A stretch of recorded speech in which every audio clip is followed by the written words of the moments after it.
U.S. President Donald Trump, meanwhile, is celebrating a successful trip to Japan. Just a short time ago, he visited American troops aboard the USS George Washington. It is one of the final stops in the country before he leaves on Wednesday. President Trump also meeting with Japanese Prime Minister Sanae Takaichi in Tokyo earlier. The two leaders signed an agreement on critical minerals and rare earths and showered each other with praise. We are covering all of the angles of the president's trip to Japan. Hanako Montgomery is standing by for us in Tokyo. But first, let's bring in senior White House correspondent Kristen Holmes. And Kristen, it just seems like the partnership between these two countries has only grown more with this trip. Yeah, absolutely. And that's kind of what we expected, particularly given who this prime minister is. She is a mentee of Shinzo Abe, who President Trump was incredibly close to his first term. In fact, he's called Shinzo Abe one of the best friends that he had. And when you look back at the fact that President Trump was close to almost no world leaders his first term, it really shows you just how deep that relationship was. And what we saw today was nothing short of that. He praised not only Abe, but the new prime minister, and said they believed it was going to be a great relationship. He also praised the alliance between the U.S. and Japan, and it was a clear flex of muscle as President Trump goes into this meeting at the end of his trip with Chinese President Xi. One of the interesting things we heard from President Trump, particularly when it comes to defense, was an announcement of U.S. missiles coming to Japan. Take a listen. I'm delighted to report that I've just approved the first batch of missiles. You saw a couple of them coming down with me. I hugged them. We need them. They're the best in the world. Nobody has them like we have them. They all want our missiles. That's the problem. Everybody wants them.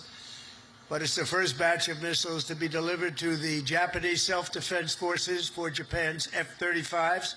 And they're coming this week, so they're ahead of schedule. So I just want to tell Madam Prime Minister, they've been waiting for those missiles, and we got them here right away. Now, a couple of other things to note. They also agreed to a free and open and clear Indo-Pacific. This idea that this was not sovereign territory, that is in direct, really in the face of China, who in recent years has tried to claim sovereign territory over the Indo-Pacific. In addition, they signed a rare minerals deal, which is very important to President Trump as he's trying to get the U.S. to be less dependent on China for these rare earths.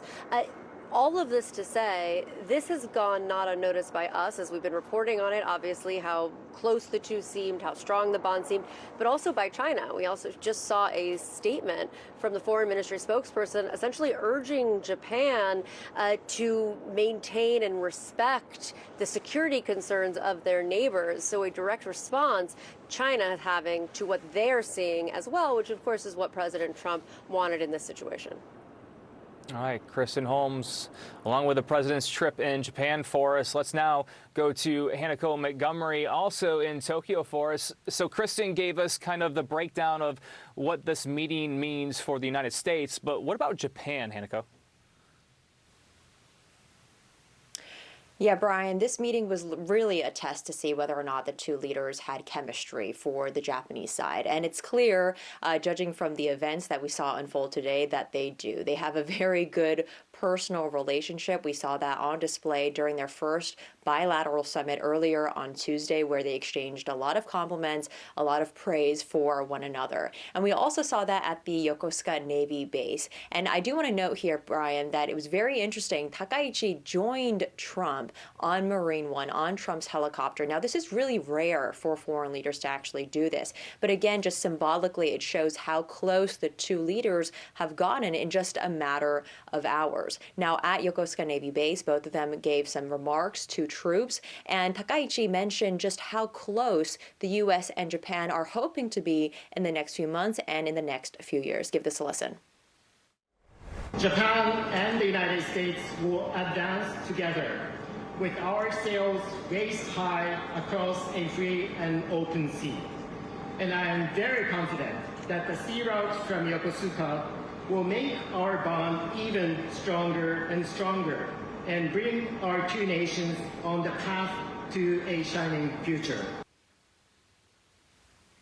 Now, there's also a video that I think we have here, Brian, that I want to show you, where Trump again praises Takaichi and says that, she's a formidable woman, someone who is very powerful, and praises her for making history in Japan as the first female prime minister. And when he compliments her, Takaichi puts her fist up in the air, pumps her fist up in the air, and does a little spin around. So again, just the optics of this meeting just goes to show how close the two have gotten. Now, also at the Yokosuka Navy base, Byron, Trump mentioned that Toyota, Japan's largest car maker, was going to develop more automobile manufacturing and factories abroad in the United States to the tune, quote, of $10 billion US. So again, it's not just about the sort of political fanfare and the theater that we're seeing here, but also really a lot of economic and defense commitments as well to strengthen the U.S.-Japan alliance. Brian. And Hanako, you mentioned how rare it is for a foreign leader to be on Marine One. Also rare seeing the reaction from a foreign leader alongside President Trump on stage like that. Hanako Montgomery for us in Tokyo. Thank you. I'm joined now by Shigeto Nagai, the head of Japan economics at Oxford Economics. Thank you so much for joining us. Thank you for having me.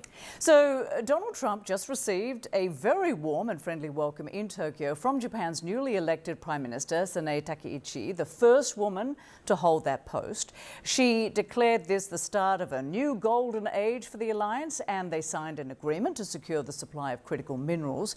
How much more important might Japan become for the US in the region, you think? I think Ms. Takaichi will really take the advantage of this close personal ties with Mr. Trump to strengthen her still vulnerable political position within Japan. And in that sense, she will be very willing to expand and strengthen the bilateral relationship further, and centering on national security and strategic investment in the next generation industries.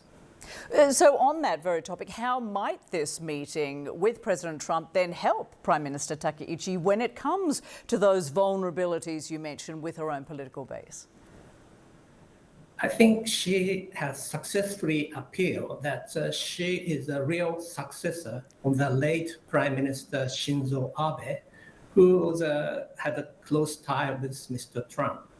And being a successor of Abe really had a strong appeal to traditional conservative voters, right-wing voters within Japan.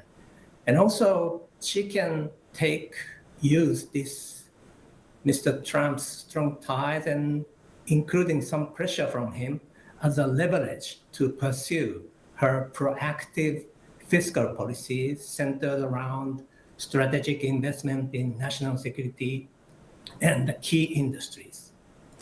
Right, and of course, Japan's new Prime Minister, she faces some pretty major problems when it comes to the economy, doesn't she? How should she be dealing with these challenges, as well as Donald Trump's tariffs that will heavily impact Japan's auto industry? I think there's a hope that Ms. Takaichi's proactive fiscal policy will boost the Japanese economy. But at the same time, there's a rising concern, given this very severe fiscal situation in Japan, this rising caution of has been risen for the fiscal sustainability of this economy. So although she will try to promote growth by proactive policy, she will have to also address this sustainability issue, which has been already making the Japanese government bond market sensitive in the past several weeks. And of course, Japan has already made a commitment to invest $550 billion in the United States to help strengthen its manufacturing and advance America's national security in areas such as semiconductors, shipbuilding, and critical minerals. But what's in it for Japan, and how risky is this arrangement? Theoretically, this is a really good combination for the two economies because Japan, as one of the largest capital exporter, really needs a good investment opportunities abroad. And also the US needs to keep financing its huge current account deficit and the need of fresh monies for gigantic investments to revive manufacturing sector. But there's still a remaining concern within this country. How much and on which project Japan will be asked to provide the fresh money. And there's a concern that there could be some unfair request from the United States to fund and not so profitable projects or without any sufficient consultation. Shigeto Nagai, thank you so much for talking with us. We do appreciate it.